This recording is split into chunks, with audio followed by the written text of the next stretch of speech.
Oh my gosh, where am I? I'm lost in space. Guys, we're back with another episode 7 of Lost in Space, season 2. And I told this thing my name, and now it thinks it's my friend. Well, there's going to be a lot more of that in this episode.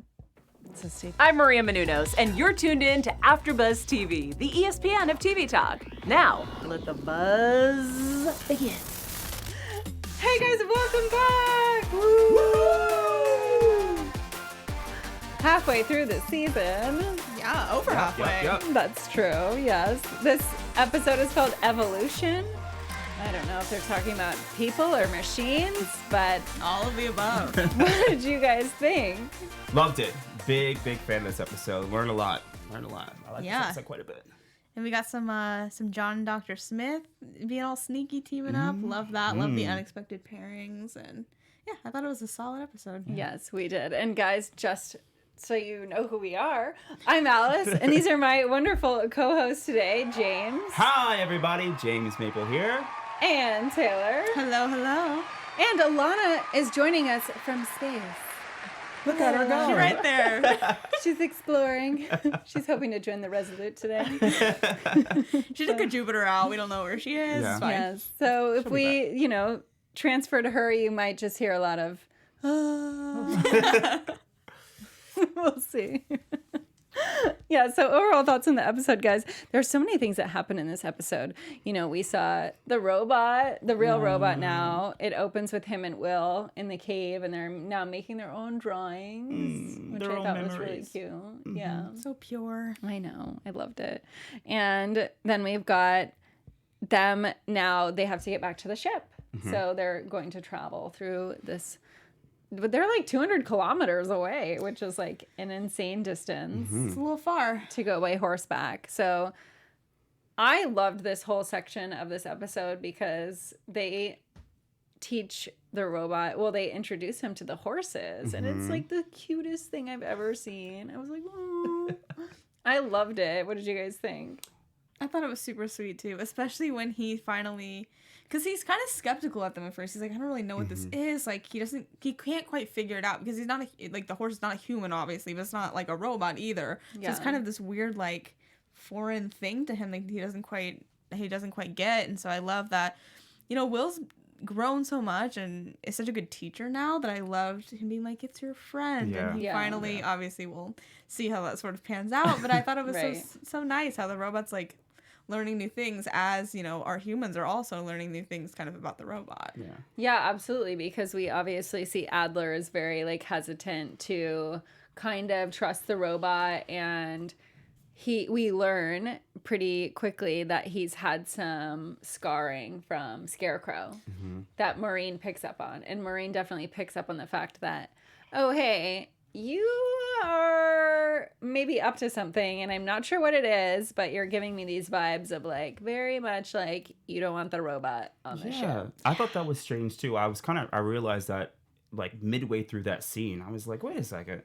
Adler, why do you have that look on your face like you're about to do something? Right. So I definitely was picking up on that like whole sinister kind of like evil tactic. Like it was clear he has something going on in his back pocket. So For sure. Yeah, he does not trust this robot whatsoever.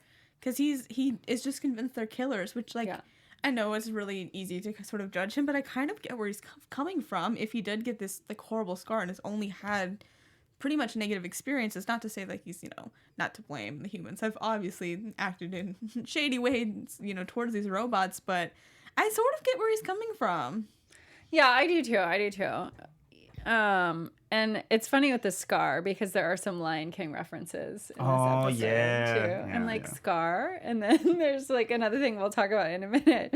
But I do want to mention, just back with the horses, we see the robot is really learning to befriend the horse, and it's so cute, and he's feeding it, and he at one point is Will is like, oh, well, we keep them bridled and all this stuff for their safety. And you can tell that the robot is like not okay with that. He's like, no, I don't want them. I want them to be free, which like he doesn't say, obviously, but you can kind of have that. That's what I felt anyways. For sure. Yeah, I think he's very against any creature being sort of contained and tied down and kind of locked up. And so I liked that came through in his concern for the horse. I thought that was really interesting. Yeah, and then he melts the bridle of the sure horse. does.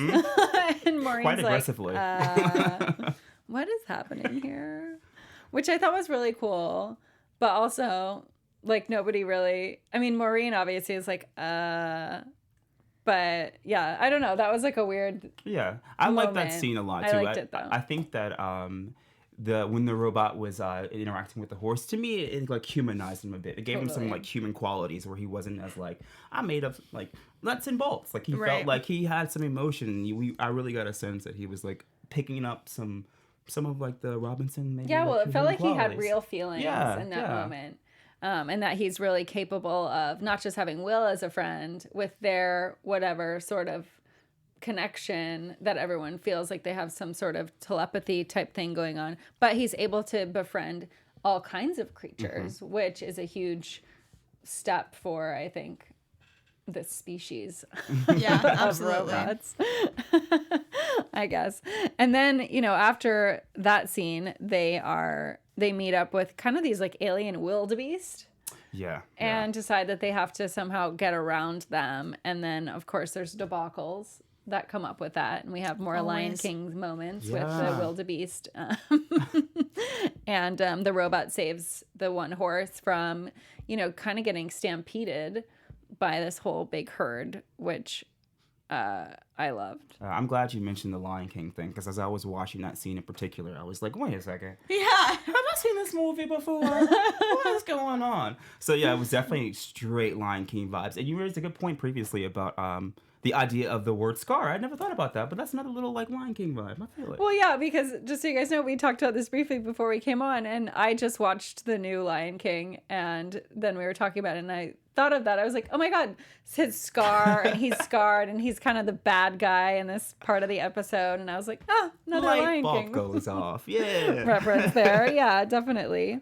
So anyways, they get out. They're safely away from the wildebeest. They get to the ship, and there's this other moment right before they get on board where Adler is like gonna put the robot in this shipping container and basically lock him down, and it would have been a horrible situation.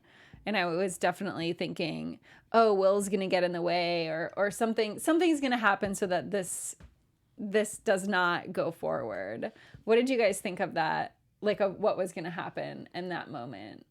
Yeah, I mean, I was hoping it would stop somehow. I was a little bit surprised that it was Adler himself doing it. I agree with you. I thought it would have been like Will and Maureen like stepping in to kind of save the robot, or the robot, kind of running away and saving itself. But I really like that we started to have sort of a change of heart from Adler in this instance. I have to echo the same thing. I thought that it would be, I thought it was going to be Will to like, hey, what are those like weird things in the ship? Like, why is that blue light coming from there? What's that? But I was shocked that it was Adler who was like, okay, I'm going to choose right now to have a conscience. Right. So let's do this. So well, especially because Maureen, you could tell in that scene where they're looking at the wildebeest that she had second thoughts about Adler, but then at the end she like didn't do anything, so that was strange. But yeah, so he sees that the robot is holding Gypsy's bridle. Not even just that, but I loved the detail where we see the robot pick up the rock and like move it. Oh, yeah. Because that echoes so much back to season 1,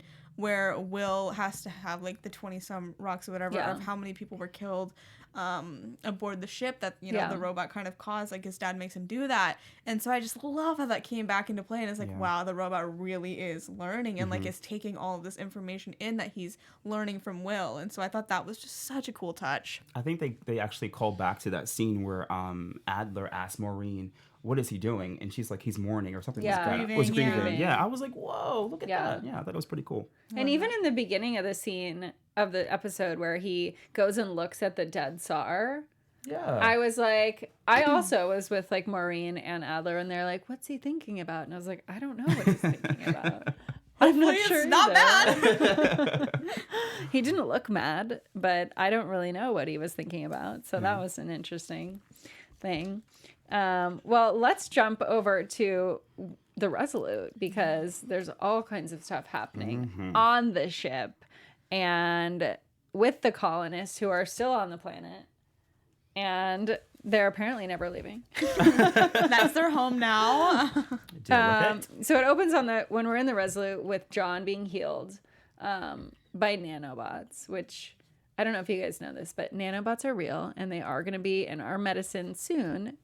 That's so cool. Yeah, isn't that cool? I actually was just looking it up because it's been in so many TV shows and movies lately. And then also now scientists are actually studying on how we could use them in real life to not only heal cancer, but like other sort of like diseases and hereditary conditions that might take like cellular genetic material. That's really cool. That is. So I love that they brought that into this then. Yeah. And I love you brought that into conversation. That's awesome.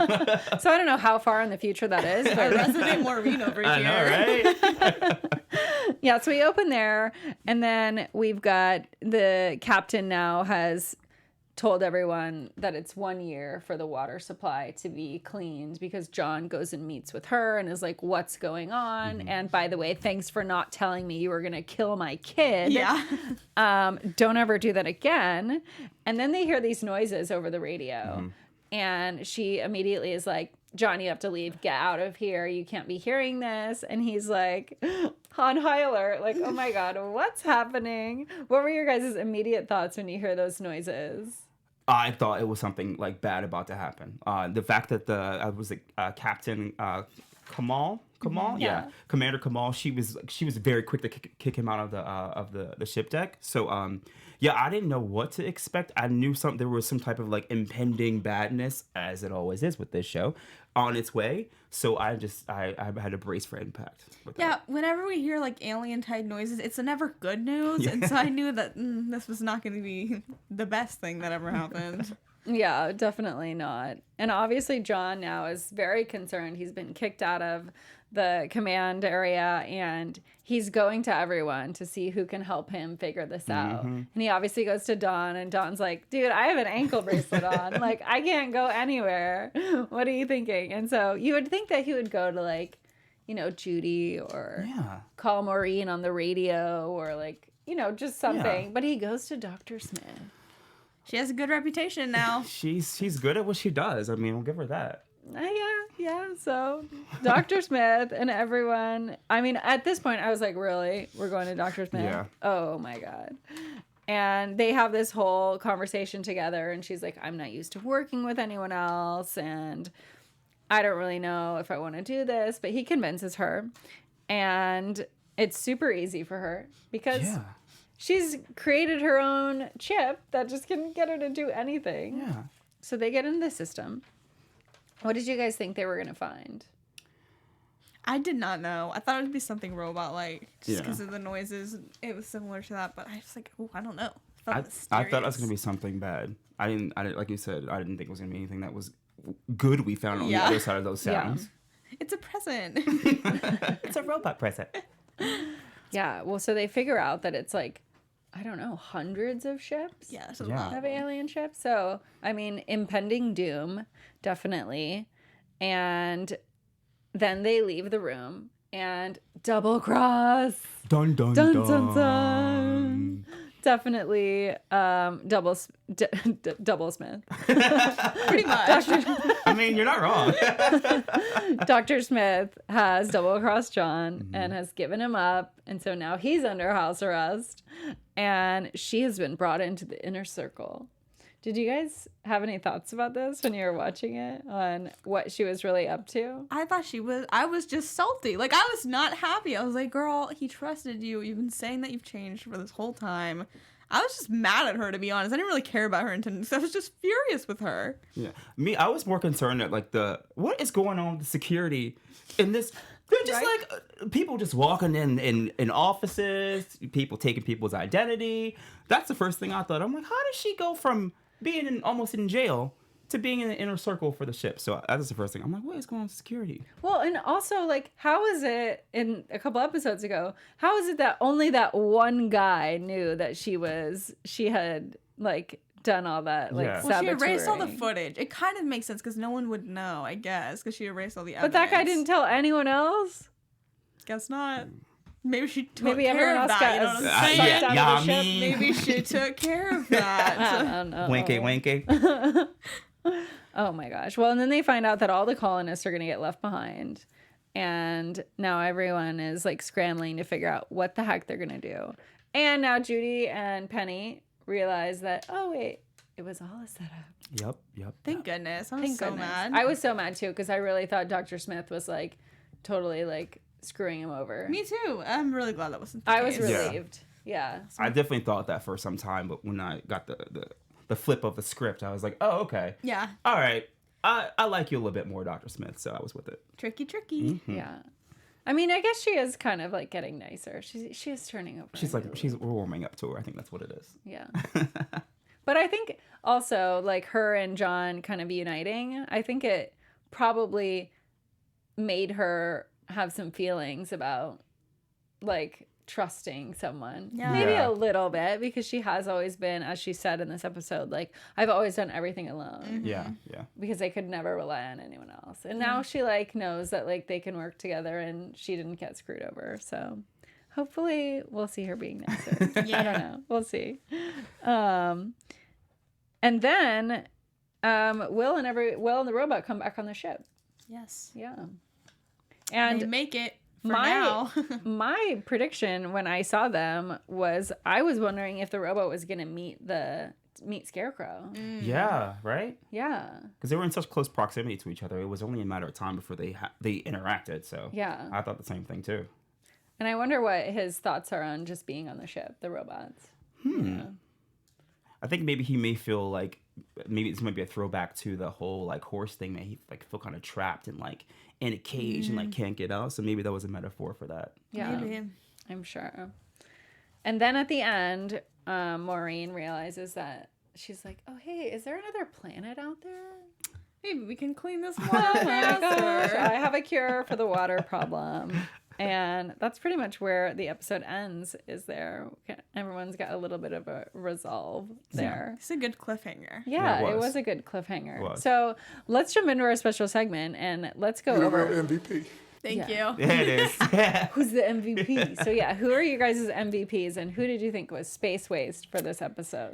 I'm giving my MVP to Maureen because like the ammonia idea was genius, and I love that she thought of that and really propels us to next episode, which is really exciting.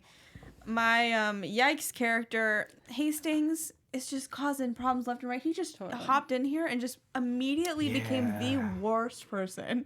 So Hastings, you gotta go. You gotta go. Bye. Deuces.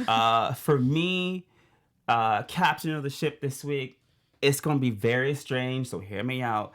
A little known character called Gypsy.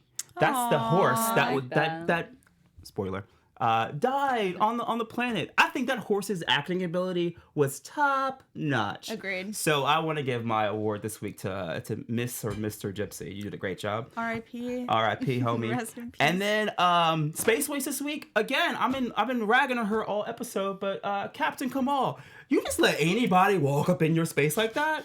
Like, come on. Are there any safeguards? I'm gonna come in here. Tell me what happened to my kids. I'm like. Get out of my office. Security. Oh, security. He got to go. So that's who was space waste this week for me is Miss Kamal. Bye. I think for me, the robot gets the MVP. Just because, well, I think he showed so much emotion. I just liked that he's back. So he gets my MVP. That's fair. And he saved the horse. I mean, it inevitably died, but that's okay. I think my space waste is actually Will, because I don't really know what he did in this episode. They talked through paintings and stuff. Yeah, well, he did teach the robot some cool things, I guess. Let's go to Alana and see what she thinks. Alana? Oh, she agrees with She you. agrees. Oh, great. She agrees, That's great. Good job, Perfect. Well, guys, I think Taylor also has some news for us. Yes. AfterBuzz TV News. We've been getting some really fun interviews and little press things for the release of season 2. One of my favorites that I saw, I think I originally saw it on Instagram, but you can find it on YouTube. I'll tweet out the link if you guys want to watch it. It's where Max, who plays Will, and Mina, who plays Penny, they actually try different space foods, which is really fun.